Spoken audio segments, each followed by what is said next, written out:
Hi, this is Haider Abbas. I'm working as Applied Research Specialist for Manitoba Agriculture, working at Manitoba Crop Diversification Centre. Today, I'm providing the update of potato nitrogen study being conducted here at MCDC. The addition of nitrogenous fertilizers to the agriculture system has an impact on the composition of air, which is 79% nitrogen. The nitrogen in the air is present in the form of nitrogen molecule, which is not directly available to the plants. That is why inorganic or mineral fertilizers are supplied to the plants to meet crop nutrients demand. These fertilizers supply a form of nitrogen called fixed nitrogen that plants can easily uptake.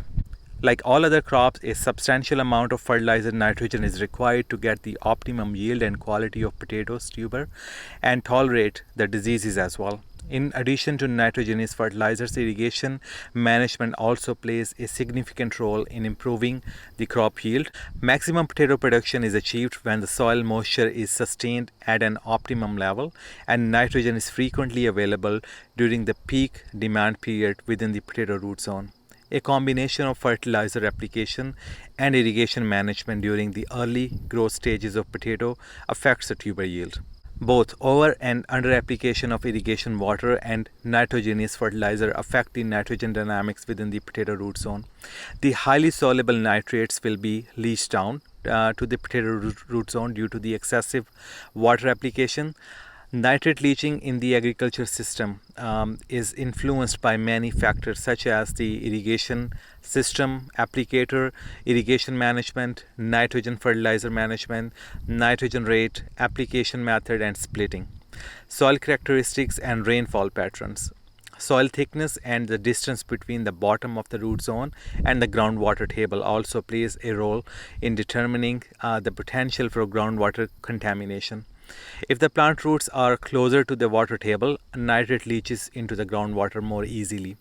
Here in Carberry, Manitoba, we are studying the impact of different nitrogen application treatments on nitrate dynamics within the potato root zone. The objective of this study was to examine the effect of different nitrogen application rates on nitrogen dynamics within the potato root zone in a loamy sand soil and to analyze the nitrate leaching potential below the root zone.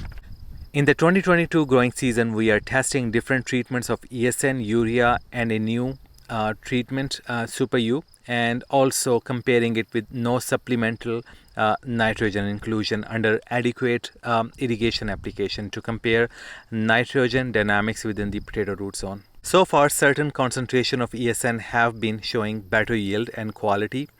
This year, we are testing Super U as an additional treatment. Speaking about Super U is a self-contained granular fertilizer, also intended to reduce ammonia volatilization and prevent nitrification, thus avoiding losses of ammonia to the air and nitrate to groundwater.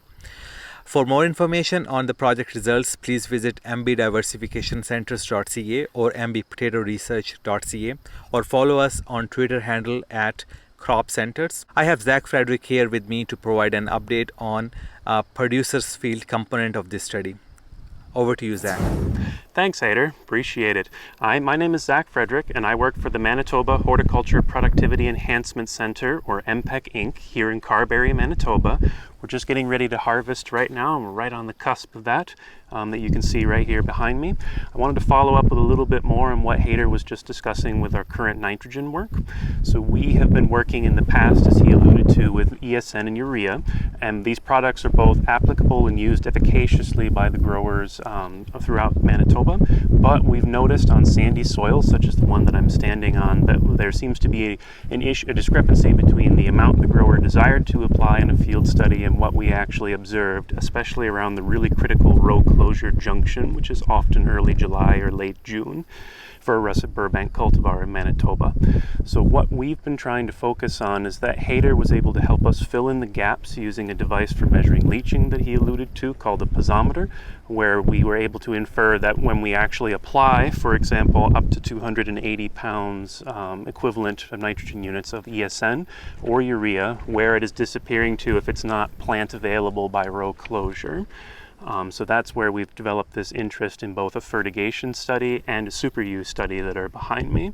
The Super U was split between a top dress and pre-plant application of 60 and 40% respectively, and then the fertigation study was split up between a spoon feeding model where we applied smaller amounts of fertigation consistently throughout the season, as well as heavier fertigation in the beginning and the end of cycle. And we hope to make both of these experiments, even though they're only in year one. We'll make those results available this coming winter with the fiscal reports at our website at mbpotatoresearch.ca and MB Crop Diversification Research websites. Thank you.